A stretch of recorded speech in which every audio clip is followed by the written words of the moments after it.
16-year-old boy has been charged with the murder. The 42-year-old victim who was fatally shot in East London last night. A 20-year-old man and a 16-year-old boy were also injured. We are considering the possibility that this was gang-linked.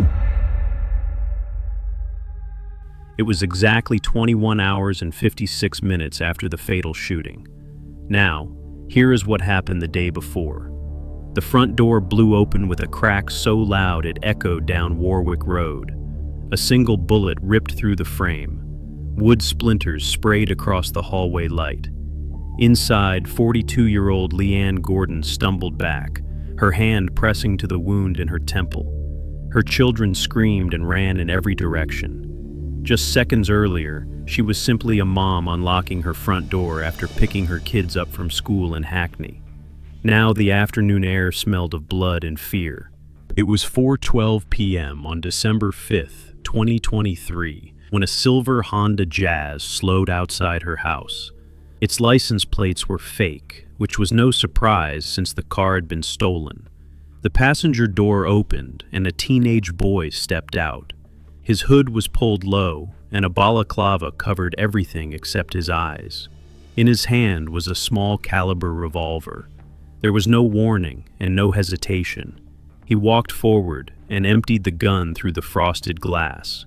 Moments later, he was back in the car. The Jazz sped away. The street went silent except for the wind tugging at loose Christmas lights above the sidewalk. A car alarm wailed in the distance. Neighbors peeked through curtains. Inside the house, the children were crouched over their mother. When paramedics arrived 4 minutes later, it was already too late. This was not random. The shooter was 16-year-old Joshua Alexander, a foot soldier in Hackney's fractured gang scene. Months earlier, two rival crews known as the Pembury and the A-Rod gangs had turned a turf war into a violent feud. Graffiti covered fences, shouts echoed through alleyways at night, and knives flashed under streetlights. When a teenage member of the A-Rod gang was badly wounded in a fight, Pembury members vowed revenge. By early December, tensions were at their peak. Alexander had recently walked out of youth court on another attempted murder charge and was out on bail. He wanted to prove himself. He chose Lianne's home because her oldest son was rumored to have ties to the rival gang, and because he knew she would answer the door. 30 seconds later, police were already on the move. Officers had been patrolling nearby when they heard the shot. They followed tire tracks in the wet leaves and found the stolen Jazz 2 miles away. Alexander did not resist arrest. The gun was still in the back seat and warm from firing. He did not confess, but he did not deny it either. Detectives pieced together the day. CCTV footage caught the Honda at 4:08 p.m. Other cameras showed Alexander's reflection in a shop window, hood up and eyes fixed ahead. At his apartment, police found more bullets, a second handgun, and stacks of cash. This was not a sudden act, it was planned. In court, the prosecutor was direct. This was an execution in broad daylight, on a street where children were walking home. The judge added that Alexander had shown zero concern for innocent life. 2 other teens, a 17-year-old and a 21-year-old, were also shot and wounded, even though they had nothing to do with the feud.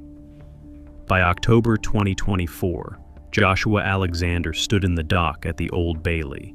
He was 17 years old, pale, and hollow-eyed. The jury found him guilty of murder, 2 counts of attempted murder, and firearms and drug charges.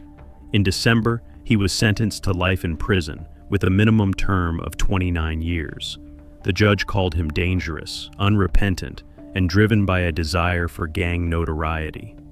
Lianne's death shook Hackney. Candlelight vigils were held.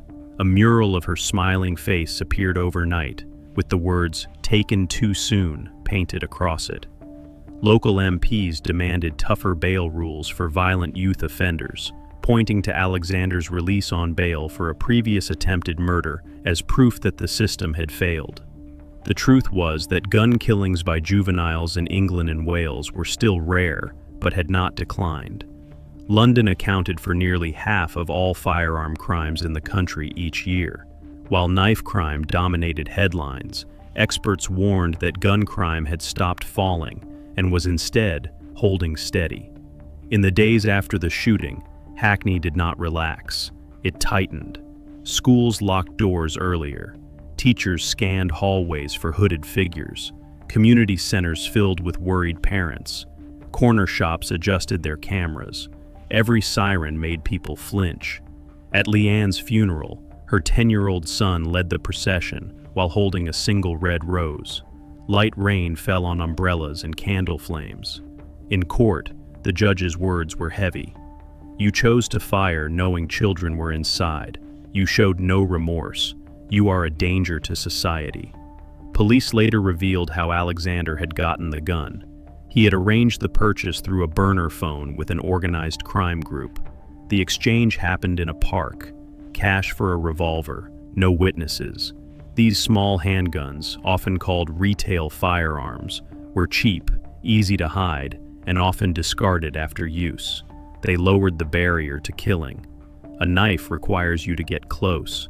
A gun lets you kill from a distance. Experts warned that the UK's knife problem was now being joined by a bullet problem.